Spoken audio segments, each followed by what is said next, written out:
Okay. So it's you, Alright. Rusito. Gender. Okay, Okay, and then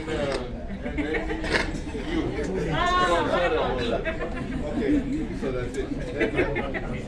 Yeah, my name is Rick. Mine is supplementary to the question that looks burning about the police. I don't know, amongst your responsibilities, is it also your responsibility to ensure that political parties in terms of rallies are treated the same? That's the first part of my question. And the other one is, why do you not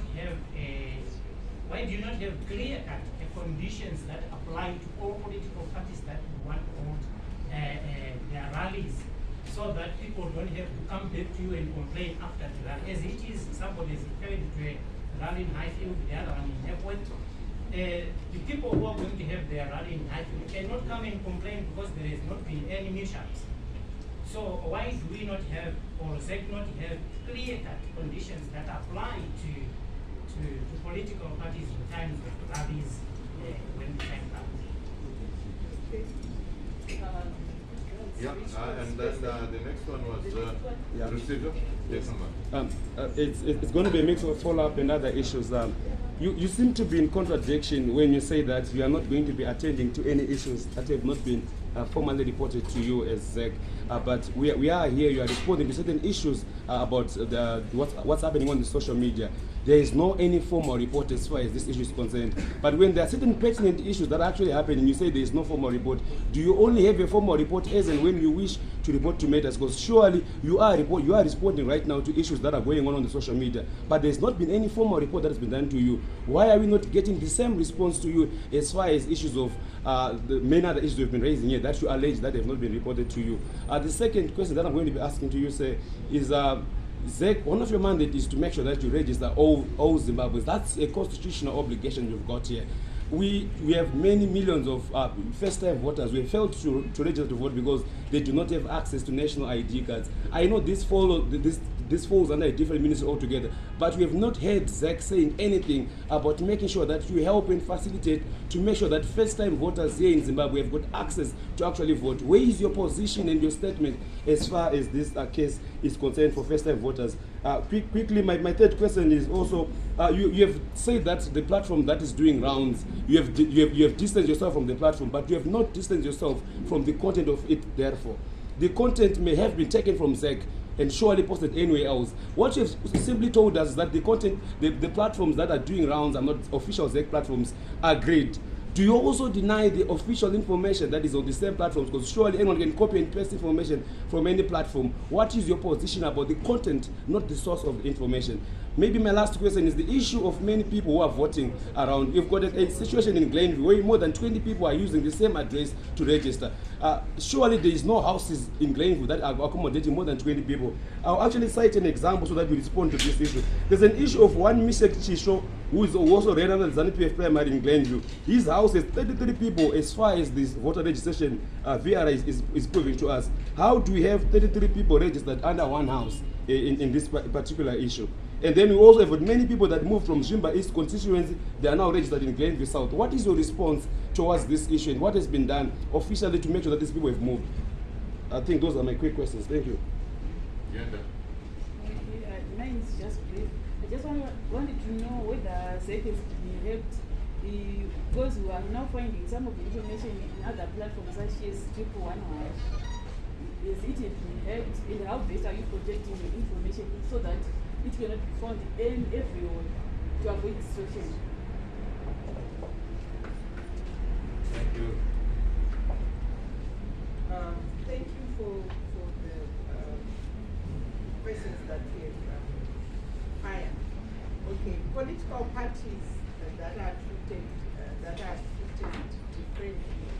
I just want to say that there's a code of conduct for political parties that is provided for agencies. It's a legal document. And then the issue of access to IDs. You are aware that they wanted to carry out the registration of voters last year in December, and and you came through, and the chair also advised you that we are postponing that because we want the electorate to get their IDs. And we did then move the voter registration to February, where we are now getting the voter registration on the ground at this specific time. We are also going to have the second phase. We have also been engaging the Office of the Registrar General, who are responsible for ID issuance. And they have looked at our concerns and have promised that in the near future they'll be out there giving IDs. And then the issue of the number of persons in a place, it's like we said that there are 30 people wherever. Yes, that's where we are saying that as ZEC, if there are issues like that, we need the voters to come, or you bring us the information to tell us that you are objecting to that issue. So it's important that we bring out such issues. And then the other issue again about hacking. I think when we started, we advised that at the moment the only persons that we have given our voters roll is the political parties. And we've also given the voters roll to CSOs. But I am not in a position to advise what they are doing with that voters roll at the moment because it is the public document. That's why we are categorically refusing and telling you that our voters roll, you can access it on our website.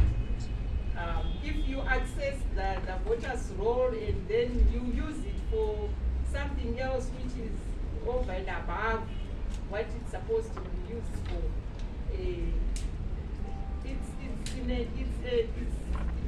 we have to investigate about such issues.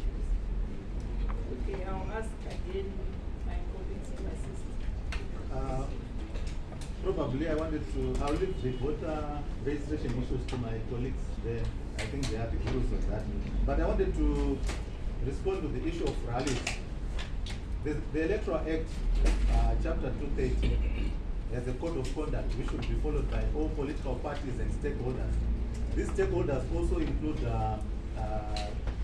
the police and so forth. Unfortunately, the gentleman is not in who asked the question. But what I wanted just to let you know is that there is a code of conduct in the electoral law that governs the conduct of stakeholders during an election period.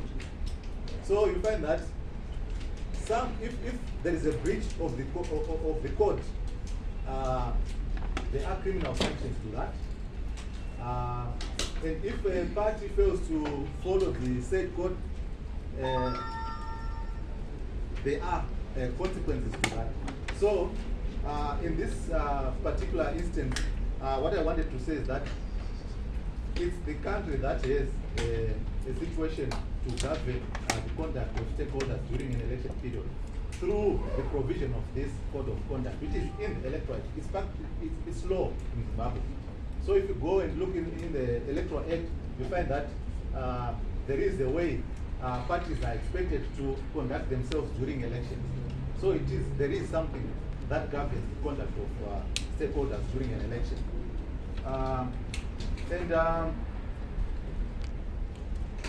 As I was talking about the voters, so I said I don't see Rutsito again. Or he said I contradicted myself. No, I didn't. The Constitution actually says the public and stakeholders can bring complaints. If you go to section 239K, it's a formal process that because we cannot really just go out there and act. I think that is not organized. Something has to be put on record. And as I was saying, also work with other organizations. There are certain things that we can't do ourselves. So we actually refer them to and tell them that we have received this complaint. Please, can you investigate this issue? So the issue of bringing formal complaints is actually noble. And it doesn't really mean writing only. As I told you, we have multi-party liaison committees. Parties actually come here and they decide the agenda, the issues to put on the agenda to discuss. So they can also discuss issues informally, and some issues are not even taken to court, but they are resolved there and there without even haggling, you see. So it's not, I was not contradicting myself, but at least we expect, as an institution, we expect to receive formal complaints in order for us also to invoke the machinery that solves those problems. Thank you. I think I leave the issue for access to national identity cards and so forth to registration issues. Thank you very much. I think on the national IDs, something is being done, or an effort has been made to try and ensure that we work together between ZEC and RRG. But what we should take note of is that we don't have maybe direct influence to say, can you do this, as if we are now giving them a direction. What we only do is maybe to say, as we are in the field, these are the challenges we are facing, and something is being done towards that, because we are having those reports on each and every day. And then on the issue of maybe having 20, 30 people being registered, here in the Act, it only refers to say if a person comes in with 1, 2, 3, 4, 5 things, then you have to register that person. It is now upon to the citizens, and we have been saying this through our agencies, that if you feel that this person does not stay in that place, then you should come and object. But for us to say, someone has brought in the ID, he has brought in the proof of residence and everything, and you say, we are not going to register because we have registered maybe 4 or 5 people. And I don't think it would be fair to that person. But do you agree that there are houses that are registering more than 30 people? That's the question. According to your role, do you have more than 30 people registered at one house? This is why I'm saying that maybe if a person comes in, whether they are 100 or whatever, our kids, they are not online. Maybe one registers here and goes to the other kit and goes to the other kit and so forth. It is only maybe when we then come to do the deduplication process. But again, the deduplication process, if that person is not registering for the second time, he might sail through.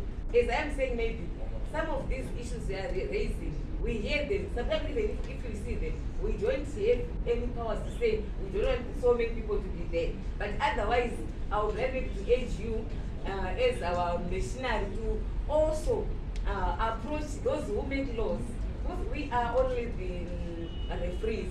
All I would need is to follow what is in this Sorry ma'am to cut you off. That's not the question. The question that I'm asking you is, you obviously do your audit. Do you as ZEC agree and accept the fact that there are more than 30 people registered at a single house, yes or no? According to your audit, do you have certain houses that are hosting more than 20 people? That's my question. I'm not asking of a legislative issue, I'm asking of an issue that happened during legislation and after. Do you have such a situation? Okay, I'll answer that with a yes. I'll give you an example of a place that I know where there are more than 30 people, that I can really speak of confidence. Kaenda panzira, pasaida, pauchenda ne road paseke. Yes, you find that that shrine has got a lot of persons who are using that address. But for this particular one that we have raised, would have to go and have a look at the voters' roll. But if we are aggrieved, that's where we are saying, you can say, no, there can't be these 33 persons in this household, and you know that these people don't stay there. they, you know, you are free to do that as a citizen of Zimbabwe. And if there are people who are aggrieved by that, they are also free to bring such issues. But for ZEC to say because they are 100 persons registered here, so there's something wrong, it becomes a challenge because we can even register somebody who lives on the street, as long as they bring the affidavit and say I live at the corner of Roton Row and Roton Row and Jason Mall. As long as they bring their proof of residence and they say that is where they live, it's up to you now to say this person is lying. There's nobody who lives there, but this person might be a street kid or something. So for us to say to have this debate, we'll have it until the cows come home. But the issue is, if we are aggrieved that there are 33 persons at the house number that you have said in Glenview, let's write about it so that an investigation can be made to say, why are you so many at this household?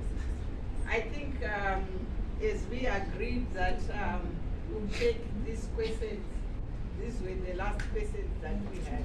I thank you so much for coming.